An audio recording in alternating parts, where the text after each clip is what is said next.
Chapter 8 says the key to know the sense of Brahman is the prana traveling through Sushumna and getting established in Sahasrara. Does it mean that the prana going up is essential for realization of Brahman? Gita, right? See, Gita talks about many ways to reach the same destination. So one path is of the Raja Yoga, and in Raja Yoga, they are giving a system of the yoga, and especially the Raja Yoga. Raja Yoga means awakening your Kundalini, establishing it into Sahasrara. After moving through all the chakras, chakras are the energy junction boxes. Like if we have electricity produced at the dam, and then from the dam we are making it travel all the way to city.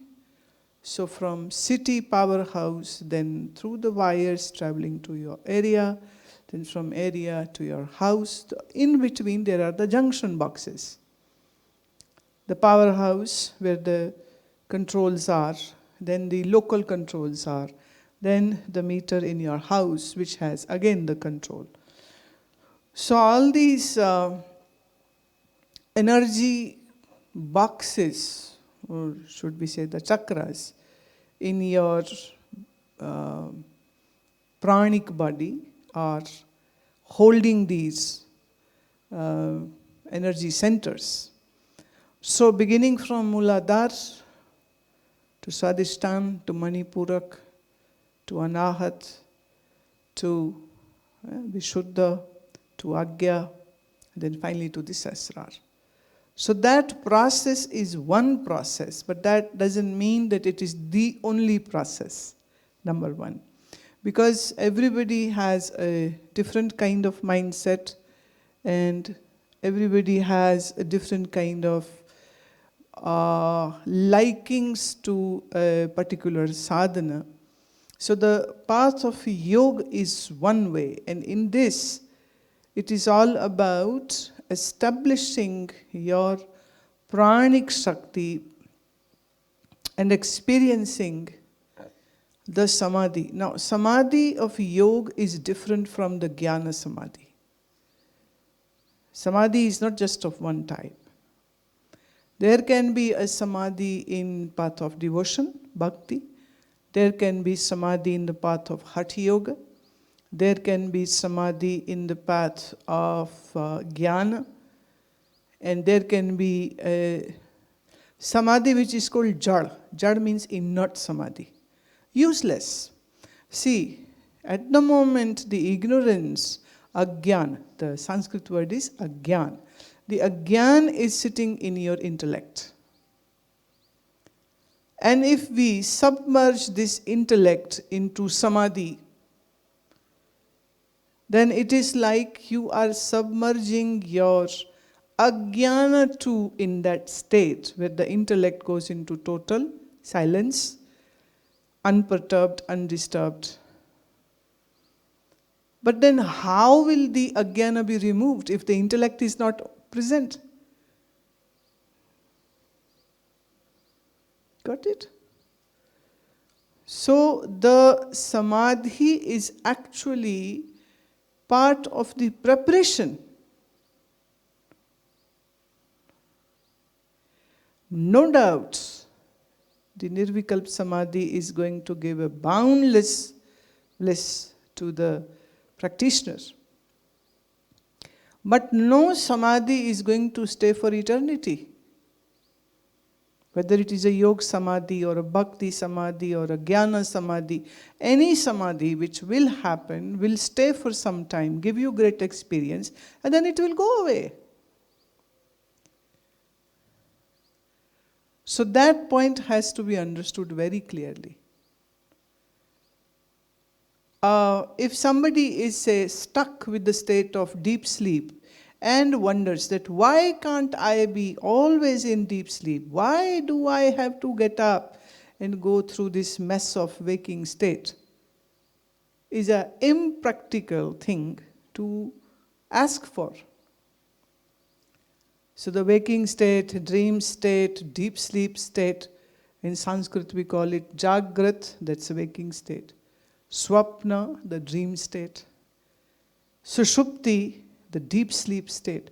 So all these states are supposed to come and go. No yogi in the world. Yeah, if yogi is trying to fool others, and then that yogi can claim whatsoever, but no like-minded, wise yogi can ever say that my samadhi doesn't break ever. Every samadhi will come and every samadhi will go. Hence, an aspirant who is on the path of Vedantic knowledge will never be possessive of samadhi. It is part of the preparation for self-realization, true, but it's not something that you have to hold it. It's like holding the deep sleep for whole life. How well would that be? You need to sleep, yes, sure. But then you need to wake up also. That's what your mind is going to do. Even if somebody takes an overdosage of sedatives or some sleeping pills, might sleep for say 3 days or 4 days or something. But then again the person will wake up. And if he doesn't, then it's a medical calamity for that person. So this is the state which is explained as per the path of Raj Yoga. That sadhak sits down, awakens the Sushumna, awakens the prana, establishes in the Sahasrara, and stays there for that limited period of time to experience the incomprehensible and incomparable bliss and stillness of the mind. And it is not that the person is going to attain the Brahman, because Gita's whole message is that Brahman, you are already. It is matter of realization. But you haven't seen yourself as you are, because the body identification is so strong, mind identification is so strong. So, am I something minus the body-mind unit?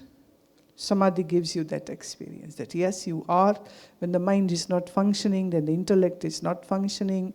You are not aware of the body totally, but you are established in yourself. It's like, we give a small example that you were looking for something in a dark room, so you lit a lamp, you did your search, you found the thing, and then you extinguished that lamp. I'm talking about the old days, or say if you are camping, so oil is very precious and scarce, so you will not be wasting it by keeping it on. Or you are using some emergency battery for your torch, so you will use the torch, find the thing, and then switch the battery off. So samadhi in a way is like switching the battery off of mind and intellect. But what is the objective? Is it just to experience the joy for some time and then come out? Or is it because you are contemplating on your true self? And in Raj Yoga, why the awakening of Sushumna becomes important is because that is going to give you an extra shot of that state of mind where everything is gone in silence. And the mind is in total stillness. And then you know it, who you are, because, as I always say, the mind is the only barrier in between your own realization. So the pranic sadhana, or the awakening of the kundalini, or the awakening of the chakras, as per the Raja Yoga, becomes very important. But that is one way. And there are 4 ways in Bhagavad Gita where Sri Krishna is teaching us how you can realize Brahman. So it's not just the only one way, but it is one of the way. Second question, how to feel your inner presence all the time? See, you forget your own presence when you get lost in the mind thinking, or in the old habits of seeing the body mind as me, as I. It's not you say, my, it is I. The obsession or the possessiveness is so great that anything happening to the body, you think it has happened to you. Or anything happening to the mind is, oh, it's to me. To alienate yourself from the body-mind, the thinking, emotion, unit of the mind, to separate yourself from that. That is the whole homework which you have to do. Because for eons, we have seen this body as me, and I, and mind as I. And so this is something, a bad habit which we have created. Although every night you leave your mind and body awareness in deep sleep. So in a way, everybody is experiencing that mindlessness, bodilessness, right? But because the ignorance is so dark and opaque that they can't experience what is happening. A Jnani also will have a very deep sleep, not just Samadhi, even deep sleep. Jnani will also have that. The realized person is called Jnani. But the last awareness of body-mind, Jnani knows it's not me. Sleep is coming to the mind. Body is going into that slumber. Okay, fine. All good. I am the witness of this state. And then the sleep goes off in front of me, and I am the seer of this state too. When sleep is coming, and when sleep is going, and when sleep is happening. It's not happening to me, it's happening in front of me. Again, Sanskrit, we will say Sakshi, witness. I am the witness. I don't have to become a witness, I am witness. But the only trouble is that we lose this knowledge because the mind is too dirty, polluted, too distracted, too broken, and always staggering on the alcohol of ignorance. Question is, what is collective unconsciousness and how to pierce through it? You said it is the closest layer to the Brahman. It's not that you can pierce it. It's not that it's just by sheer understanding. See, mind is child of this collective unconsciousness. And you cannot see birth of your own mother, can you? So this collective unconsciousness in Sanskrit is called Maya. And mind is child of Maya.